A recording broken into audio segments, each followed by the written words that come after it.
सोचिए, क्या हो अगर देश का सबसे बड़ा रक्षक ही सबसे बड़ा निशाना बन जाए। आज की कहानी कुछ ऐसी ही है। ये कहानी है भारत के national security advisor Ajit Doval की, जो एक बहुत ही खतरनाक साजिश के बीचों बीच फंसे हैं। और हाँ, ये समय के खिलाफ एक दौड़ है जिसमें हर सेकंड की कीमत है।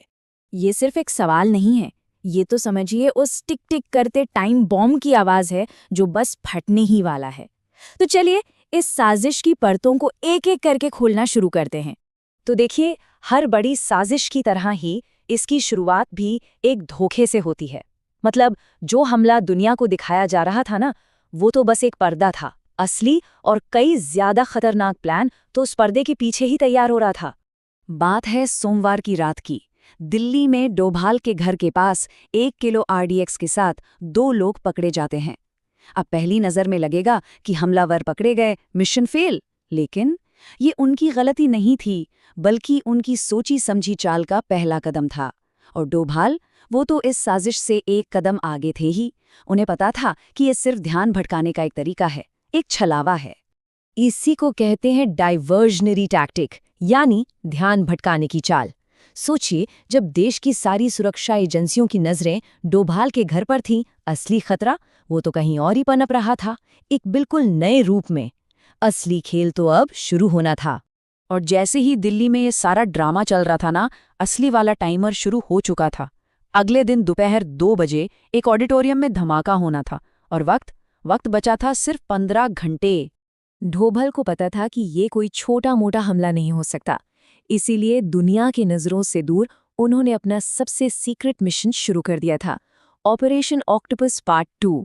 और इसकी कमान थी उनके एक ऐसे एजेंट के हाथ में जिसका नाम तक एक राज था। अब यहाँ देखिए कि कैसे 2 मिशन एक साथ चल रहे थे। एक तरफ मुंबई में रात 10 बजे एजेंट विक्रम एक पार्टी में अनीस नाम के एक शख्स पर नजर रखे हुए था। सुबह के 5 बजते बजते उसने डोभाल को कंफर्म कर दिया कि हमला तो दिल्ली में ही होगा। और ठीक सुबह 6 बजे डोभाल की टीम दिल्ली के शाहीन बाग में अनीस के पीछे लग चुकी थी। विक्रम का ये फोन कॉल ही वो पहली पक्की खबर थी जिसने खतरे की घंटी सच में बजा दी थी। अब सवाल ये था कि ठीक हमला होगा कहाँ और कैसे।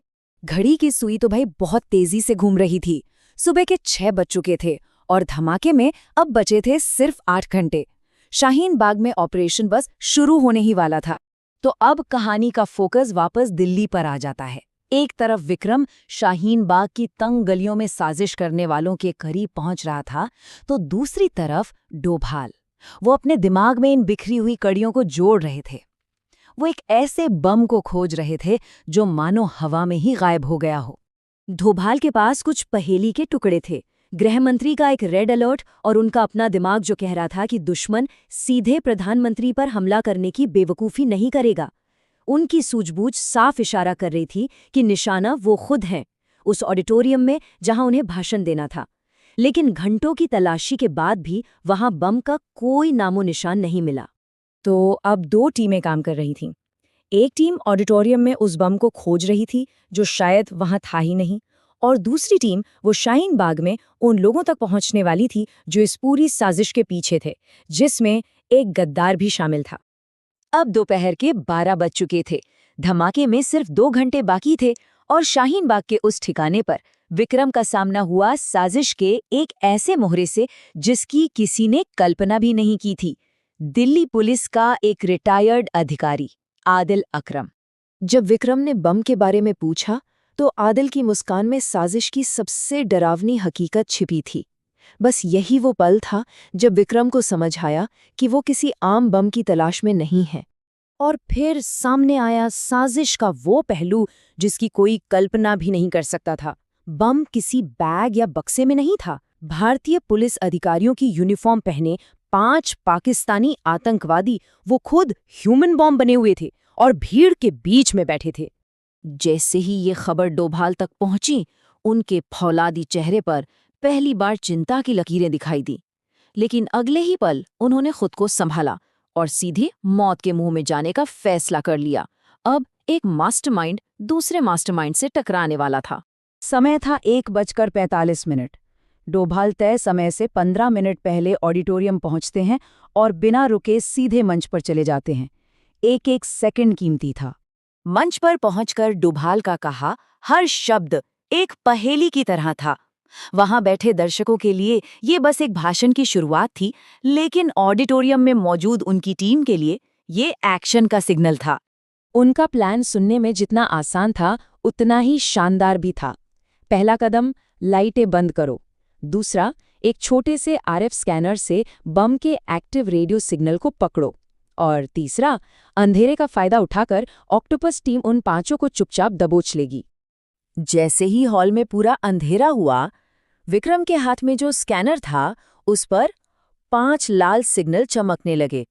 बम के डेटोनेटर चालू थे और अब उनकी लोकेशन कंफर्म हो चुकी थी। अगले ही पल उस घने अंधेरे में ऑक्टोपस टीम के कमांडो परछाइयों की तरह आगे बढ़े और एक झटके में 5 आतंकियों को पकड़ लिया। जब लाइटें वापस जली तो दर्शकों को कुछ पता ही नहीं चला कि क्या हुआ। उन्होंने बस देखा कि सामने 5 आतंकी जमीन पर पड़े थे, बेबस। बम डिस्पोजल टीम ने दौड़कर उनके कपड़ों में लगे बम के तार काट दिए। धमाके में सिर्फ 4 मिनट बाकी थे, सिर्फ 4 मिनट। एक बहुत बड़ी तबाही टल चुकी थी। ये कहानी हमें दिखाती है कि कैसे एक शांत दिमाग और एक साहसी रणनीति सबसे बड़े खतरे को भी मात दे सकती है, लेकिन ये सोचने पर भी मजबूर करती है कि हमारी असल दुनिया में न जाने कितने अजीत डोभाल जैसे गुमनाम हीरो हैं जो हर रोज़ हमें ऐसी ही अनगिनत साजिशों से बचा रहे हैं जिनके बारे में हम शायद कभी जान भी नहीं पाते।